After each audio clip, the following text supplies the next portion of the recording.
Hi, everybody. Welcome to Queers and Soaps. I'm Tommy, and tonight I'm joined by Dayna. Hello. We're back where we watch an episode of Dawson's Creek. Tonight we're watching season 4, episode 8. Forgot that Andy was like his co-coach, so that's a detail. Yeah, and I don't know. It kind of rubbed me the wrong way how he was just kind of like making a joke of how she kind of got in trouble for something that like He wasn't talking to her for. right, right. Like it's kind of like oh, it's funny. We're over it now. Remember that time we weren't talking? Wasn't that fun? Yeah, isn't that hysterical? It's like he's just staying there, like, really, bitch. Okay. Also, I played soccer. Mm-hmm. There's no way he's picking her up at 12:45. We were like on the green at like 8 a.m. Yeah. on a Sunday. Also, like, really, how much molding of the minds are you really doing? Right. Also, does Jen know how to play soccer?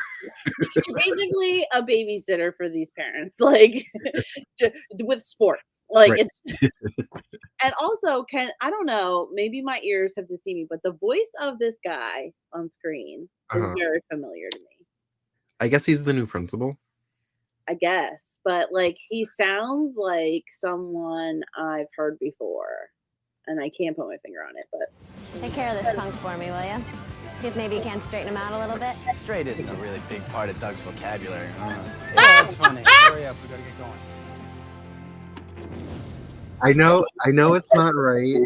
It's not. It's something that I look forward to every time they have scenes. It's only funny because Pacey's saying it in the way just because it bothers him so much. It's not because it bothers Pacey's if he was gay. It's just because he's mad. It makes him mad. Right. And he's got to be the annoying little brother. Absolutely. That's why it's so funny because he gets them so many times. Just gets them right in the jugular. And also, can we talk about how they're interrogating these kids in this like a freaking noir film? I can't. All they need to put is like a literal spotlight on top of their face. Like,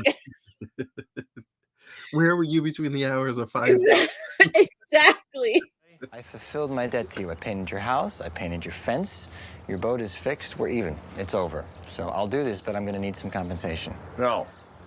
All right. I'll pay you what you're worth. Very little. I was waiting for nothing. Nothing, you little punk. I love doing this a project guy. for Cam with Drew Valentine. You know him. Made you go to the hardware store to pick up some supplies. I can't tell you how touched I am by the way you reached out to me lately, Jack. So moving. To be honest, I thought for sure you held me at least somewhat responsible for that whole mess with your sister. Well, whatever. Hey, you want to go grab that paint? Whatever. What paint? Whatever. The paint. Whatever. To this guy who actually supplied the ecstasy, but you weren't talking to Jen. Okay. Who is by large a incredibly sensitive soul. This Drew guy could care fucking less. He's a black hole of feelings. Okay, that we know of right now. I don't give a shit about for a future. But come on, like Jen was your girl, and you ostracized her. I can't even speak. I'm so upset. Like they shunned her. They shunned her for this, and whatever. Like, it's okay. My sister almost died. It's fine.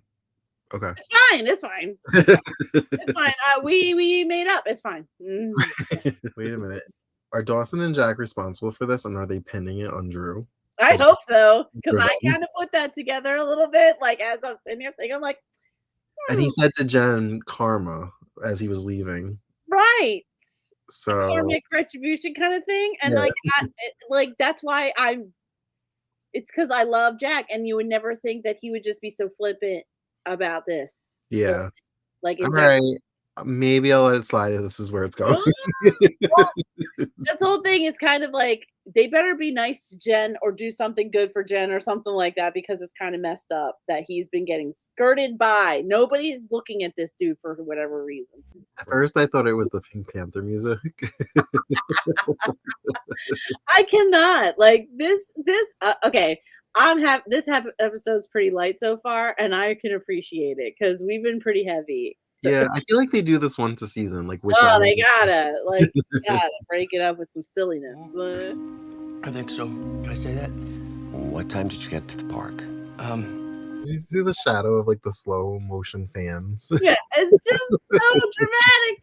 It's ridiculous. It's the music. It's like the old timey music, that fan, like with the light shining in it for whatever reason. the overhead light, all the wood. It's like, come on, guys. But at least Pacey could like read the room and notice that he Yeah, hurt him, so maybe he should rein it in. yeah, yeah. I mean, like, but at the same time, like, do you not understand like what you're saying is incredibly like upsetting to like for someone who's literally doing that right now, who has chose that for their life, as you know what I mean? Like Maybe he that could thought be your feelings, but maybe he thought he would just come back at him like they normally do, and when he didn't, he was just kind of like, "Oh." yeah, I guess that does happen when you have that kind of like Barbary type sparring relationship. Like you never know where the line really is until you cross it. Right. Situation. But at the same time, it's kind of like he wasn't saying it in a barbering way. I feel like he was like just really going like, "Hey man, your life's really boring and dumb. So how do you deal with it?" And asking it in a sincere way, which makes it worse somehow. It's kind of like, "Wow, you really think my life is boring and dumb? Like I thought you were just coming for me because whatever, but now you Yeah. really feel that way." And it's like, It's moments like that where it's like, right, they're 17. yeah. They're not Yeah, 20-something. exactly. Yeah, like where they have like literally not enough brain cells to rub together to like know that what you're about to say is super rude. You found a goalie yet? Uh, Can I still have it? yep. Fine. Bring it on. You know, Also, at her age, there's not co-ed teams. No, yeah. I mean, the plot, Tommy, the plot. All right. Also, it is a small town, so who knows?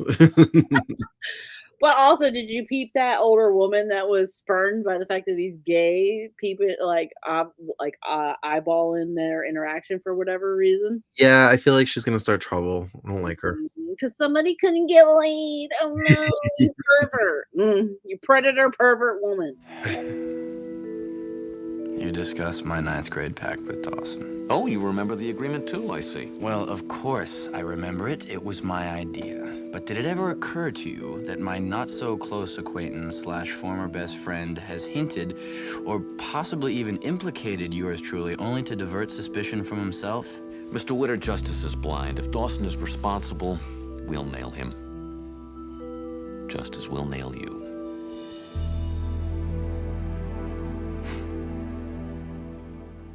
I can't. I cannot. So, I feel like Doug reverted back to season 1, Doug. I was thinking the same thing. I was like, oh, so we're going back to us pointing a gun at our brother's face, Doug. Like, remember when that happened? We were all like, Yeah, basically just like he does this all the time. Like, we're not even what? There was a lot of shockers during the first season of like what these kids experience regularly. Yeah, no, Doug was scary. Yeah. Pretty scary. You put the little girl in for goalie, we'll lose the game. We lose the game, you lose your job. Okay, yeah, I'll take that under advisement, Gus. If fellas don't mind, I'd like to warm up my team. Yeah, good. Jack, good. Does Jack's hair looks like it has red tints in it? A little bit. Thanks. His hair looks a little red. I wonder I what can that's- I can see what you mean, but I don't know if it's like actually red. I think he just has red hints in his hair and the lights hitting it. Yeah. Just so. But tell me that Jack can't beat the living piss out of every single one of these overweight, athletic doofuses. Like, tell me. Look how Jack is Jack. Like, look at his chest. Like, you can tell but he has like a body. He could literally roll every single one of these dudes. And they come up on him like that. I thought they were gonna say if you put the girl and the goalie, we pull our kids from the team, and then you don't have a team to play. Right. And why do they care if a girl is playing goalie or not? Are they both misogynistic and homophobic? Yes. And also, yes, and also there would not be co-ed teams, I'm telling you. This wouldn't be a thing. The plot, Tommy, the plot. They can't have a man be a coach over an all girls squad. That would be crazy. You shouldn't be able to open the back door from the inside. No. You're gonna get stuck there. If he put you back there, you're stuck there until someone lets you out. Like that's how. Unless the door wasn't shut. Maybe, but maybe that you know what it is. The continuity person on this episode was sick. And they're the only one that goes, no. Yeah. First off, no co-ed teams. Second off, the door wouldn't open. From the inside. From the inside. You see a boat on me, man? I mean, you can frisk me if you want. I bet you'd like that. Come on, let's do the man dance. Okay, well then, I guess I'm done, aren't I? You know what? I think I'm gonna go too, Dougie. Hey, Pacey, I can't drive you home now, right? This is official police business. That's all right. I'll get a ride with you. Hey, Drew, hold on a second. Hey, newsflash, Pacey. You hate Drew. Yes, I do. It's only a ride home. And I'm trying to be a better person, just like you. Besides, it's a karma thing. Yeah, goodbye. We're all in on it. We're all in on it. They're all saying it's a karma thing. Yeah,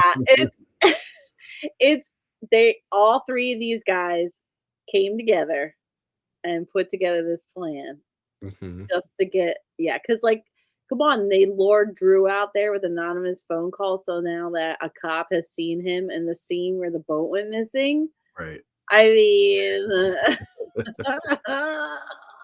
Pacey might be cocky, but he's not an idiot. I mean, there's no way he would jeopardize his academic foothold for what was hardly the prank to end all pranks. Okay, thanks. Mitch knows. Mitch knows. He's smirking. Well, I can't wait to hear Jack say something incredibly similar, but then probably point towards Drew in some way. Okay, so if a teacher witnessed that now, they'd be required to report that. Exactly. I was about to say, I was like, well, we're going to have to call CPS. Right. So, thanks. Now there's paperwork. Thank you. Thank you for doing that in front of me, so now I have to set this phone call. And I think that you were born to break the rules, not enforce them. And you know what? I actually admire that in you. I really do. What? Did my big brother, Doug, just admit that he admired me for the first time ever? No, it's more like I'm just terrified at the thought of having to sit in that squad car with you for another minute. What you doing, Junior? I was hoping for one more gay joke. That was still nice, though. Yeah, so now we're not in season 1, Doug. We're back to season 2. Regular. I'm not ready to give up on you. Oh.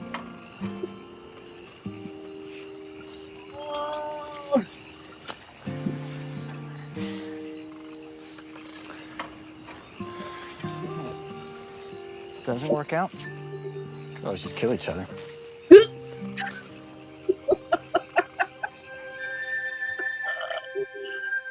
Oh, nothing brings people together like a good prank and revenge. I feel like didn't they have this conversation when Pacey thanked him for saving his life with the boat, the storm and everything?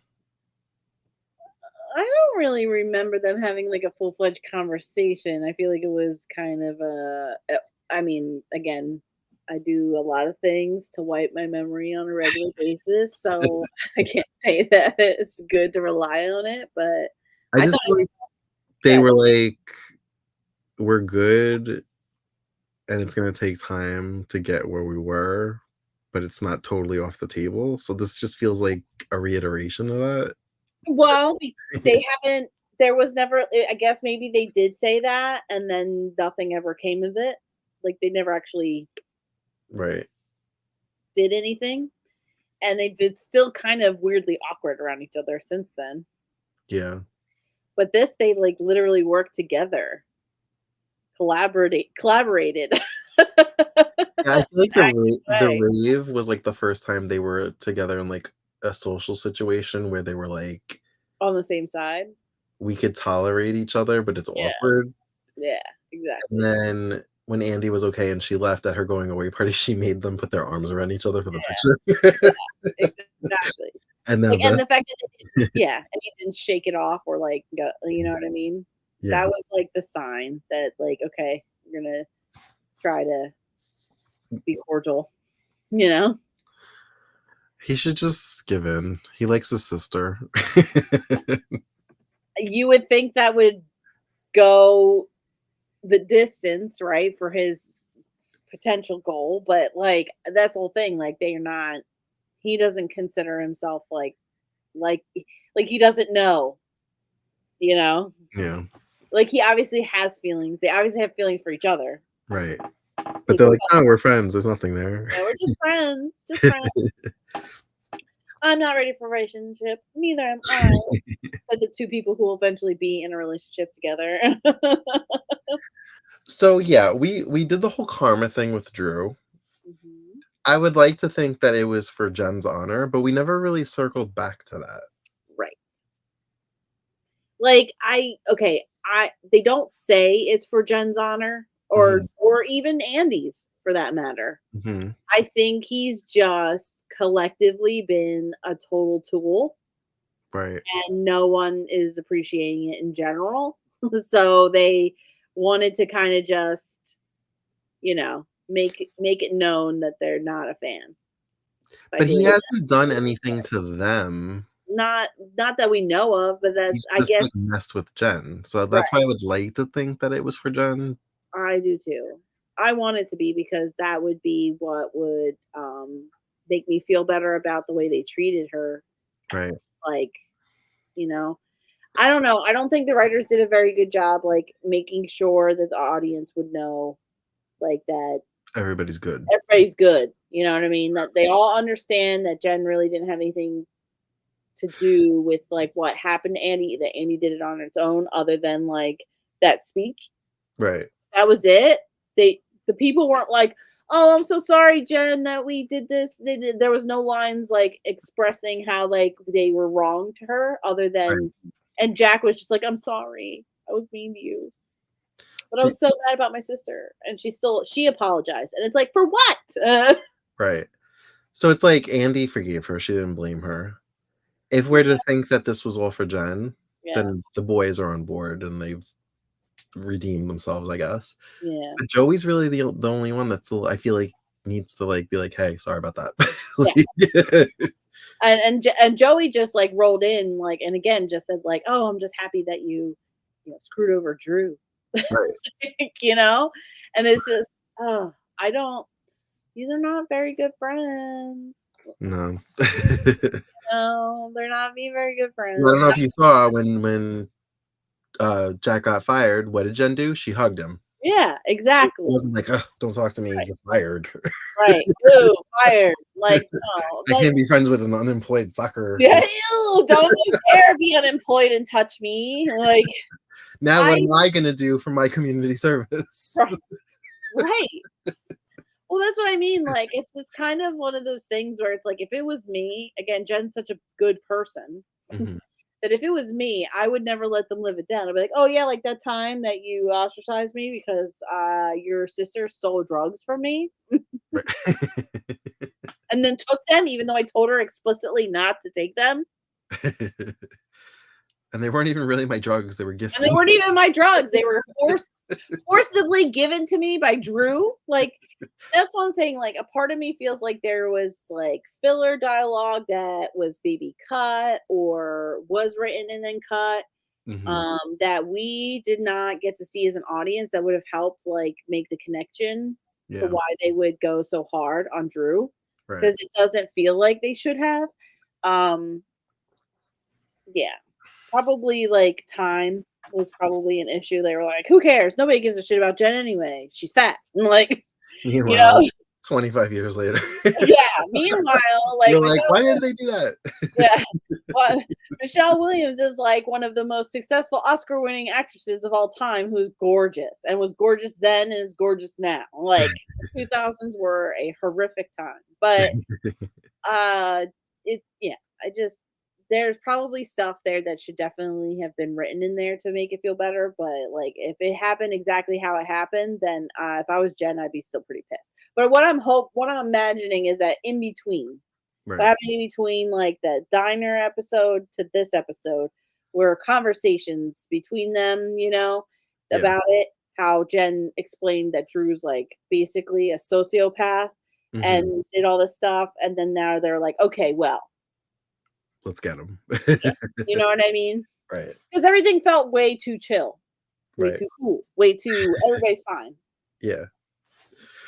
All right. Well, thank you for joining us for another episode watch of Dawson's Creek.